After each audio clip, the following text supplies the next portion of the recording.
Bismillahirrahmanirrahim. Assalamualaikum warahmatullahi wabarakatuh.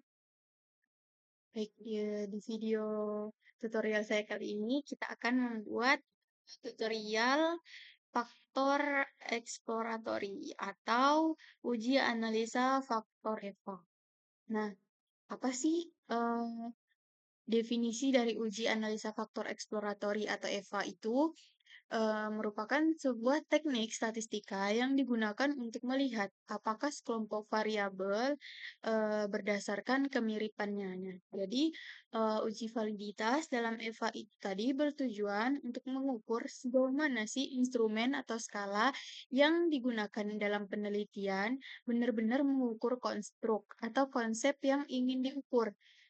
Jadi, tujuan dari kita menguji validitas, di dalam faktor EVA itu tadi, karena kita ingin melihat apakah instrumen kita itu tuh, yang kita gunakan dalam penelitian yang kita lakukan itu benar-benar, sesuai untuk mengukur apa sih sebenarnya yang ingin kita lihat. Nah, dalam konteks EVA, validitas ini berkaitan dengan sejauh mana faktor-faktor yang dihasilkan dari analisis benar-benar mewakili konstruk yang mendasari variabel-variabel yang diamati.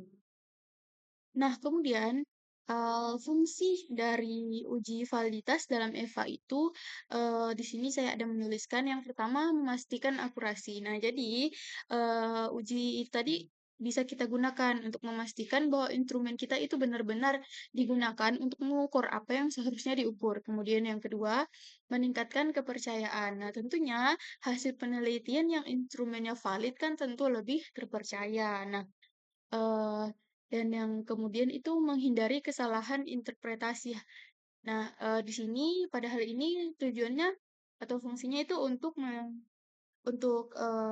agar hasil analisis yang kita gunakan itu tuh, valid dan akan memberikan interpretasi hasil yang lebih akurat. Kalau hasilnya lebih akurat kan jadi, penelitian yang kita lakukan dengan instrumen yang tadi kita gunakan dalam penelitian itu kan jadi lebih akurat gitu.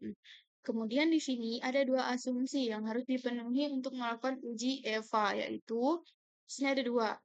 Oke, untuk lebih jelasnya kita boleh langsung saja menuju ke aplikasi SPSS kita. Nah, di sini kita masih menggunakan yang ini ya, data tentang input tugas digital literasi mahasiswa. Ini masih dengan soal yang sama, yakni berjumlah 17 item. Di sini untuk tutorialnya sendiri, kita langsung saja pilih di bagian bar yang di atas, ini kita ada analyze, kemudian di sini, maaf kita pilih dimension reduction, kemudian kita klik yang faktor. Nah, di sini tadi, kan saya sudah mencobakan, sekarang kita, boleh ulangi dulu. Kita keluarkan dulu semuanya. Nah, di sini kita pilih yang pertanyaan-pertanyaan atau item-itemnya saja. Nah, di sini ada berjumlah 17. Oke, kita dari sini ya, dari suka menggunakan TIK. Nah, di sini langsung saja Ctrl Shift kita turunkan sampai dengan 17. Di sini mainnya tidak masuk. Nah, oke, 17 kalau sudah kita masukkan sini. Nah, di bagian ini kita jangan lupa untuk melihat di deskriptif. Nah, ini kita pastikan harus tercentang di bagian KMO and Bartlett Test of Sphericity. Kemudian kalau sudah kita klik continue dan di extraction ini kita jangan lupa untuk centang unrotated factor solution and script plot. Kalau udah, kita continue lagi. Kalau kemudian selanjutnya itu di rotation. Nah, rotation ini kita harus pilih yang Varimax. Oke, kalau sudah yang ini rotated solution-nya kita klik, loading plot-nya juga boleh kita klik, kemudian continue. Kemudian yang terakhir option. Nah, di option ini kita pilih yang sort by size, kemudian suppress small koefisien dan absolute value-nya ini kalau teman-teman belum diganti itu biasanya 10. Nah, untuk di sini saya maunya hanya 0,3. Jadi nanti nilai yang di bawah 0,3 itu tidak akan ditampilkan. Kalau sorted by size ini untuk mengurutkan gitu. Karena kemudian yang ini small coefficient itu dari diurutkan dari yang terbesar ke yang terkecil gitu. Kalau udah kita klik continue.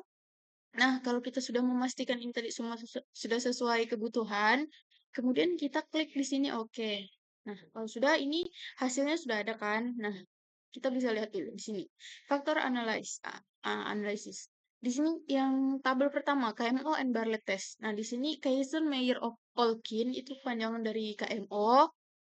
Nah, di sini kita lihat nilai KMO-nya 0,880. Nah, kita lihat di sini apa sih eh, yang mendasari untuk pengambilan keputusan dari KMO itu sendiri. Nah, sebenarnya ada dua asumsi yang harus dipenuhi untuk melakukan uji EVA. Yang pertama tadi kan KMO. Nah, KMO-nya harus lebih dari 0,5. Kalau dia lebih dari 0,5, maka jumlah sampel dinyatakan cukup. Oke, nah kita kembali ke sini tadi, kita lihat nilai KMO kita kita berapa sih? Nah, di sini nilai KMO-nya 0,880. Jadi eh dari 0,880 ini tadi lebih besar dari 0,5. Jadi kesimpulannya yaitu sampel tadi nyatakan cukup. Kemudian yang kedua itu nilai korelasi antar variabel. Nah, variabel dengan korelasi faktor yang tinggi akan membentuk satu kelompok sendiri untuk melihat tiap-tiap item itu saling berkorelasi atau tidak. Nah, di mana sih kita melihat nilai korelasi antar variabel ini? Kita melihatnya dari hasil signifikansi. Nah, di sini nilai signifikansi itu 0,000. Nah, dasar pengambilan keputusannya dari melihat korelasi antar variabel itu kalau signifikansinya kurang dari 0,5. Nah, di sini nilai signifikansi kita kan 0,000 ya di sini tadi. Nah, nih 0,000 udah kelihatan signifikansinya. Jadi kan dia di lebih rendah atau kurang dari 0,5. Jadi dinyatakan bahwa variabel antar variabel itu saling berkorelasi. Nah, oke. Tadi terkait KMO. KMO itu adalah suatu ukuran yang digunakan untuk menilai apakah data yang kita gunakan cocok untuk analisis faktor. Nilai KMO berkisar antara 0 sampai 1. Nah, tadi ambang batas dari KMO itu 0,5. Jadi, kalau dia di atas 0,5 tadi berarti jumlah sampelnya cukup atau jumlah sampel yang kita gunakan itu cocok untuk analisis faktor. Oke, kemudian agent value. Di sini kita lihat lagi ada tabel agent value itu untuk menentukan seberapa banyak faktor yang cukup untuk mewakili data secara efektif. Faktor dengan agent value tinggi menjelaskan lebih banyak varians dari data. Sebaliknya, faktor dengan agent value rendah memiliki kontribusi kecil terhadap penjelasan varians atau variansi.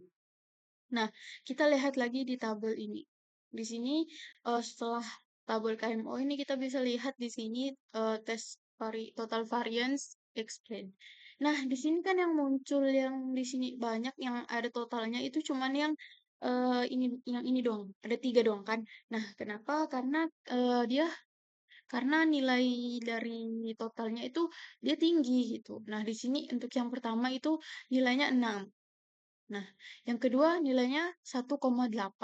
Yang ketiga 1,2. Nah, di sini nilai-nilai yang tinggi saja yang ditampilkan. Karena tadi sesuai dengan yang sudah kita atur, yang kita butuhkan tadi. Nah, di sini kemudian di bawahnya ini kita bisa melihat script plot. Nah, script plots ini adalah interpretasi atau kita bisa memudahkan kita untuk melihat grafik ini kan bentuk grafik di sini script plot ini kan ini grafik dari agent value. Nah, di sini kita bisa melihat bahwasanya dari yang pertama ini nilainya tinggi di atas 6 ya tadi kan karena jumlah yang di sini tadi 6,7. Nah, di sini kemudian di nomor 2 mulai menurun dan ketiga menurun sampai akhirnya melandai. Nah, di sini kita bisa melihat script plots. Apa sih script plots itu? Nah, script plots itu membantu memvisualisasi di mana faktor yang signifikan berakhir kemudian melandai. Kita lihat di sini kan, dia di nomor 4 ini sudah mulai melandai kan. Sini ini di komponen numbernya nomor 4 ini sudah menurun. Dari yang awalnya dari 1 di sini. Nah, untuk kemudian terkait rotated vector. Rotated vector itu untuk menunjukkan dan mempermudah interpretasi loading faktor yang dihasilkan. Apa sih loading faktor? Loading faktor adalah seberapa besar suatu variabel berhubungan atau berkorelasi dengan faktor-faktor. Kemudian ada rotation varimax, yaitu untuk memaksimalkan loading faktor. Loading faktor yang tinggi menunjukkan variabel sangat terkait dengan faktor. Sebaliknya, loading faktor yang rendah menunjukkan variabel kurang relevan dengan faktor tersebut. Di sini kita lihat lagi kembali ke tabel. Nah, inilah dia rotated component matrix. Kita bisa melihat di sini kan. Ada komponen 1, 2, dan 3. Nah, di sini ada ini kita menunjukkan ini. Di sini kan. Nah, ini kita bisa melihat bahwa setiap item ini memiliki hubungan dengan faktor-faktor yang lain. Nah, eh, inilah dia yang disebut eh, loading factor. Oke, selanjutnya setelah kita melihat ini rotated component matrix ini, kita lanjut untuk menginterpretasikan hasil.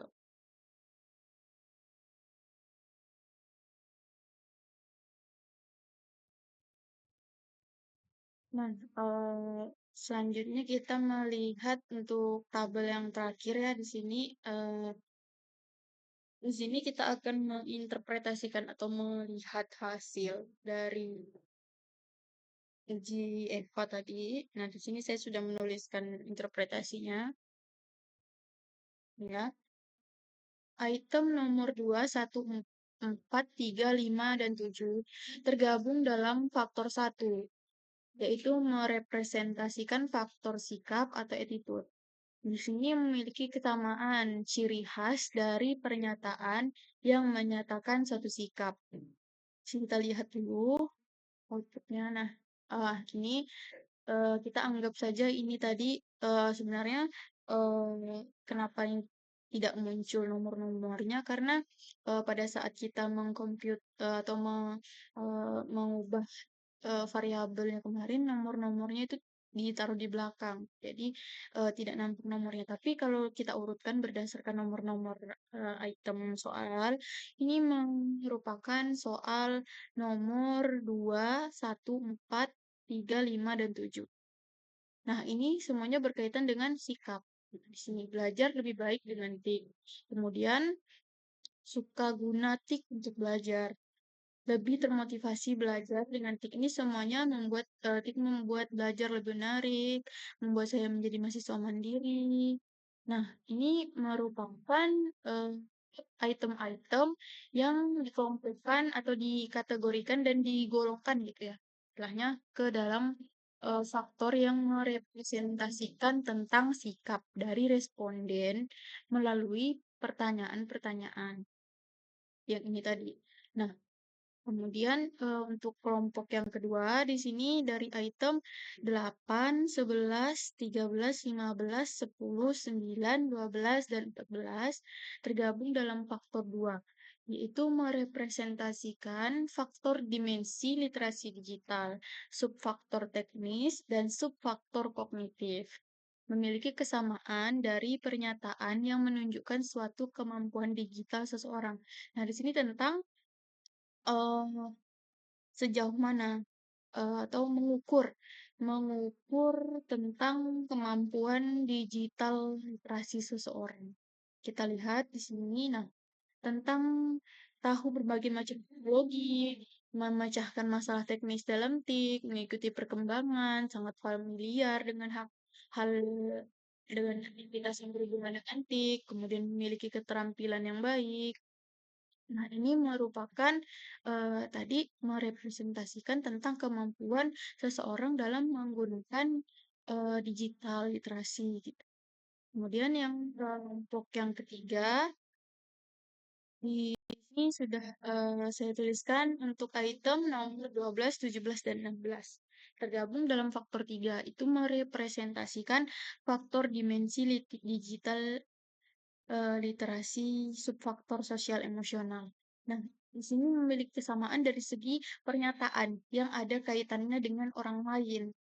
Nah, untuk pertanyaannya, di sini kita bisa baca tik membuat kolaborasi dengan teman, mendapatkan mendapatkan bantuan dari teman di internet.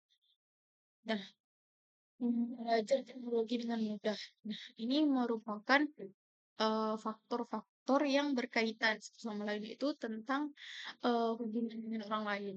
Kemudian yang terakhir di sini eh, ada satu faktor yang nomor 6 atau ada satu item yang nomor 6 itu terlalu ambigu untuk dikelompokkan karena memiliki nilai loading faktor yang tidak cukup tinggi dan terbagi di dua dimensi di faktor.